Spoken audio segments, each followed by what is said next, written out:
ये बॉम्बिंग से अगर यूएस ये समझ रहा है कि डिटरेंस होगा, नहीं होगा। आप देखना आइंदा 5-10 साल में ईरान 90% एनरिचमेंट करेगा।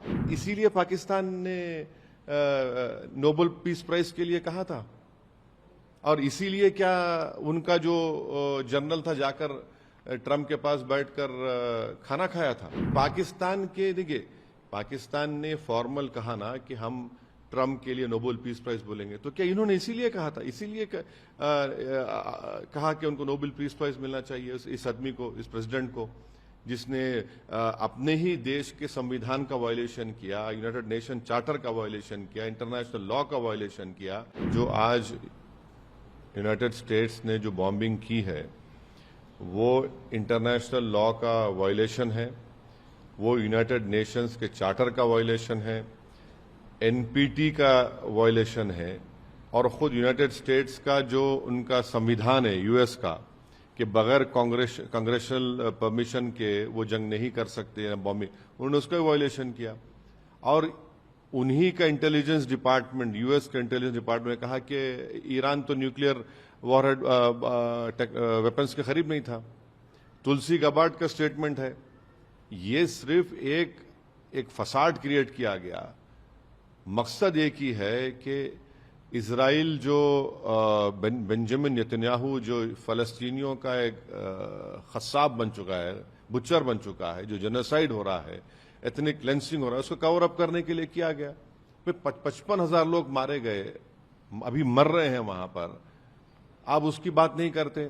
तो ये बॉम्बिंग से अगर यूएस ये समझ रहा है कि डिटरेंस होगा, नहीं होगा।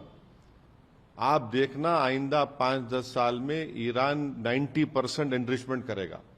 आप इस बात को देख लेना कि उस इलाके में जितने मुस्लिम अरब कंट्रीज हैं वो अब ये तय करेंगे कि भाई हमारा को अगर डिटरेंस चाहिए इजराइल से तो हमको भी अब वही करना पड़ेगा। वो भी करेंगे, न्यूक्लियर बॉम्ब्स बनाएंगे, न्यूक्लियर वॉरहेड्स बनाएंगे।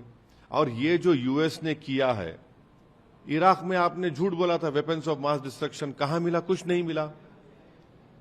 आपने लीबिया में गद्दाफी को हटाया, ये कुछ इल्जाम लगाकर केमिकल वेपन, क्या हुआ? कुछ नहीं निकला।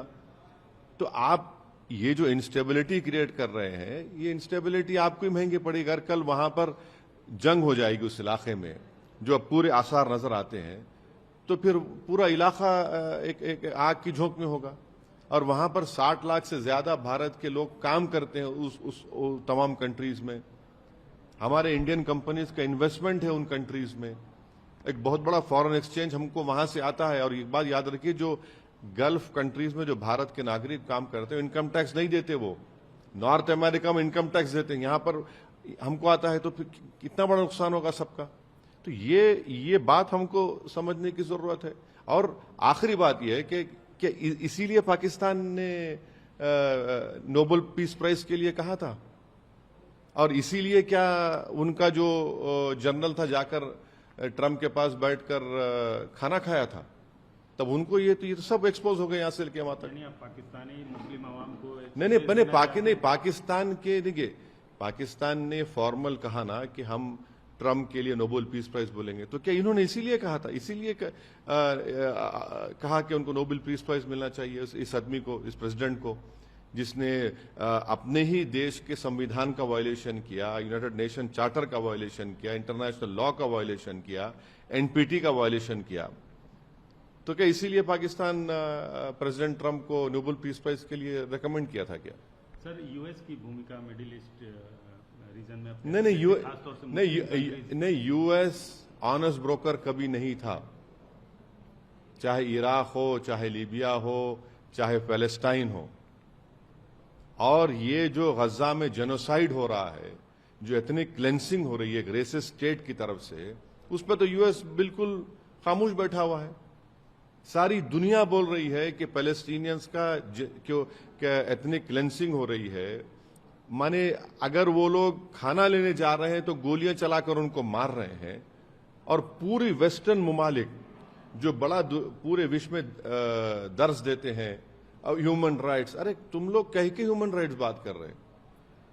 कौन सी ह्यूमन राइट्स बात कर रहे हैं? इजराइल के पास जो इतने वॉरहेड्स है, न्यूक्लियर टेक्नोलॉजी है, वो लोग बोलते हैं एक्सपर्ट वो 700-800 है, इसराइल ना एनपीटी का मेंबर है, इसराइल आईएईए को अलाउ नहीं करता, आप उसके न्यूक्लियर जो बनाकर बैठा हुआ इतने वर्षों से उस पर कोई बात ही नहीं करता। तो ये इनका डबल स्टैंडर्ड है, इनकी हिपोक्रेसी है। सर, इजराइल के प्रधानमंत्री ने ट्रंप की तारीफ की है और बोला है कि ये कार्रवाई इतिहास बन गई। इतिहास यही बताएगा कि अगर जंग शुरू हो गई, जिस तरह इराक में हुआ था, इस तरह अगर जंग शुरू हो गई तो नुकसान खामियाजा कौन भुगतेगा? कितने मासूम लोग मारे जाएंगे? इसमें भारत के लिए परेशानी हो जाएगी।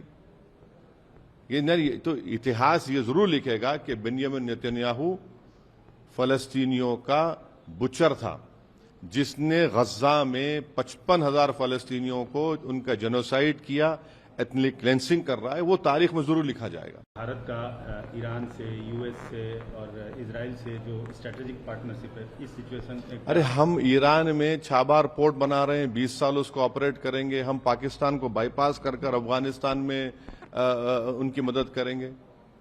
तो हम उम्मीद करते हैं कि भारत सरकार इसका नोट ले, इसका कंडेम करे। ऐसा तो हम पॉलिसी हमारी कुछ तो वाज़ेह साफ पॉलिसी होनी चाहिए हमारी इसके ऊपर।